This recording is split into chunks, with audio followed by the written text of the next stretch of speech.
So we're gonna be reacting to why this island is the most unreal place you've never heard of. Do I need summer? Yes. Do I need summer? Yes. Do I make videos about places I could never afford to travel to? Also yes. Do I think that aliens made this? Well, today we're looking at a place on Earth that looks straight out of an Avatar movie or something. How can Castro Brauxel and this be on the same planet? Am I tripping, or is Bora Bora the most unreal destination on Earth? Like, how is this even possible? When most people look out of the window, they see a grey, damp reality where the most exciting thing happening is a pigeon fighting a discarded kebab wrapper. But in the I feel like this guy has to be from England. 'Cause I feel like England is one of the most like gloomy places that exist. Because it's always just cloudy. middle of the South Pacific, there is a literal glitch in the geography. Bora Bora is a 7 million year old volcanic remnant located in the Society Islands of French Polynesia. It's an overseas collectivity of France, meaning it's technically part of the country despite being 15,000 kilometers away from Paris. It's a tiny fragment of land, only 30 square kilometers, that has become the global blueprint for paradise. But behind the postcards, there's a complex geological history and a logistical nightmare that makes life here unlike anywhere else on Earth. Hey, I'm Daniel, I love cities and geography, and this is the story of Bora Bora. Bora Bora, le paradis sur Terre. La géologie fascinante de l'île.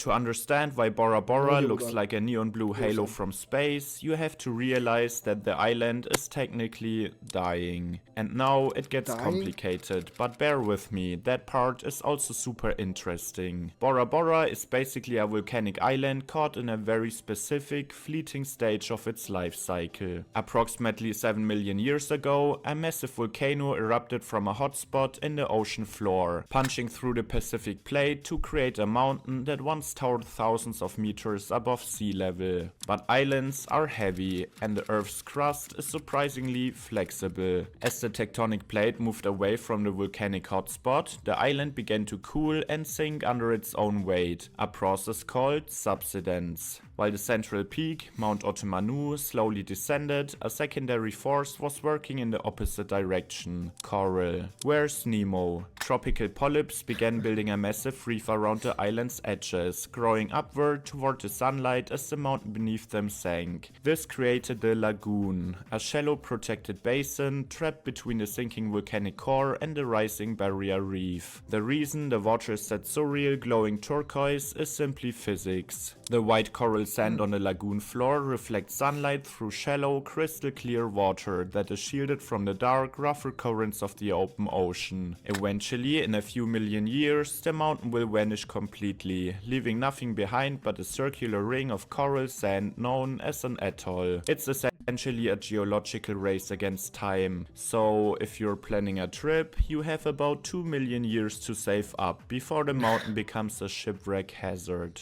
I have enough time then. La logistique d'une économie flottante.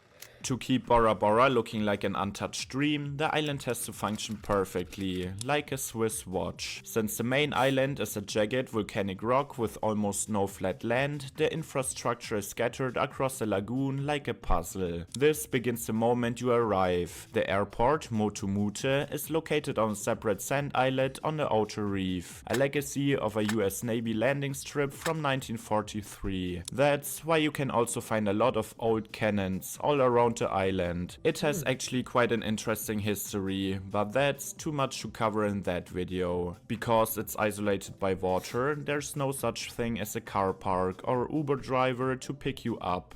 Your only way out is a boat. This water-based logistics chain extends to every single calorie consumed on the island. Agriculture here is minimal. That means almost everything from the fuel pouring the boats to the avocados in your salad must enter through the Te Awanui Pass, the only break in the reef deep enough for cargo ships. This creates a bottleneck economy, where the weekly freighter from Tahiti is the most important event on the island. If that ship is delayed by a storm, the local grocery store shelves start looking like a minimalist art gallery. You might find 20 crates of soy sauce, but not a single loaf of bread. The supply of French baguettes is infinite though. This is a fragile system where the luxury of choice I never knew that, but the baguettes are pretty much one of the things that every person in France has on their kitchen because they're so cheap. And I think they're like very, very easy to make for them. They're like super famous.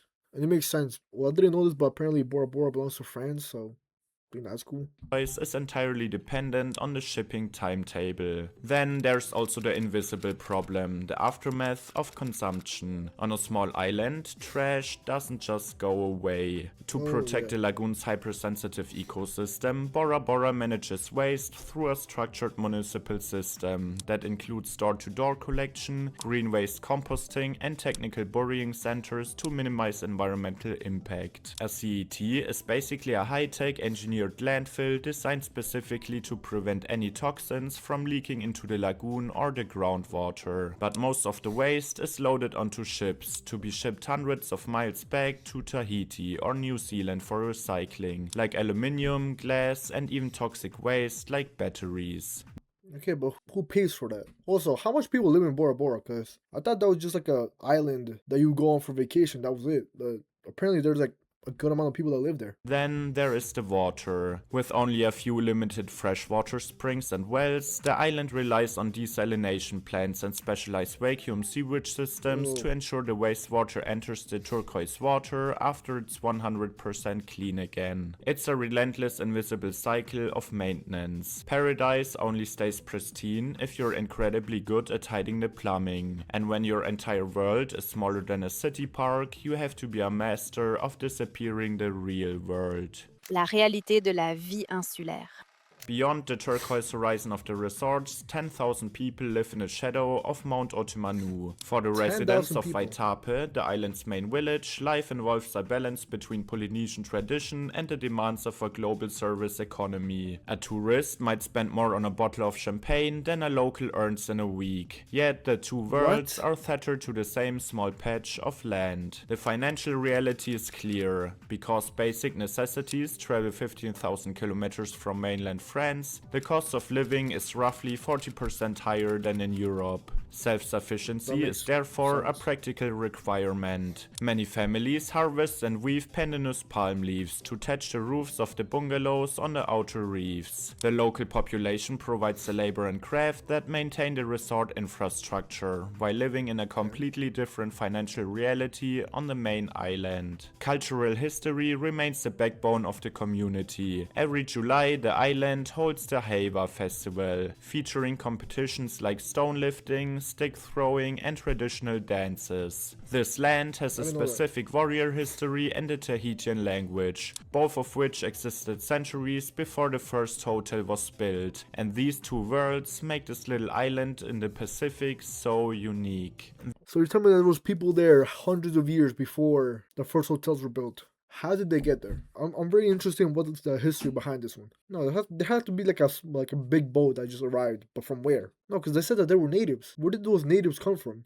And now, the parts you can remember if someone randomly asks you about fun facts of Bora Bora. The island is more than just luxury resorts and the turquoise water. It's a case study in geological transition and extreme logistics. When we look at Bora Bora, we see a volcano in its final stage of life. In a few million years, the peak of Mount Otomanu will subside completely, leaving behind a classic coral atoll. For now, we are witnessing a rare high island lagoon, a fleeting middle ground between a mountain and an empty ring of sand. This unique geography is what creates the logistical complexity we see today. Because there's no room for traditional industry and agriculture, the island has had to become a pioneer in self-contained systems. From the technical burying centers that protect the water table from waste, to the specialized vacuum sewage lines and desalination plants, Bora Bora is essentially a high-tech laboratory for sustainable island living. It's a place where 10,000 residents manage a global tourist destination across a fragmented landscape of coral islets and volcanic rock. It remains the global benchmark for tropical geography, not just because of how it looks, but because of the engineering required to keep it functional.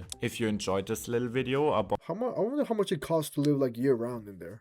But also, how do the natives get through to that? There's so many questions I still have. Do they even have schools in there? I'm guessing they must have like school, but for an entire island, like, how do those kids get to school? There has to be like multiple, I'm guessing. But it's kind of hard to like see a school in that population of that many people. But anyways, That was an amazing video.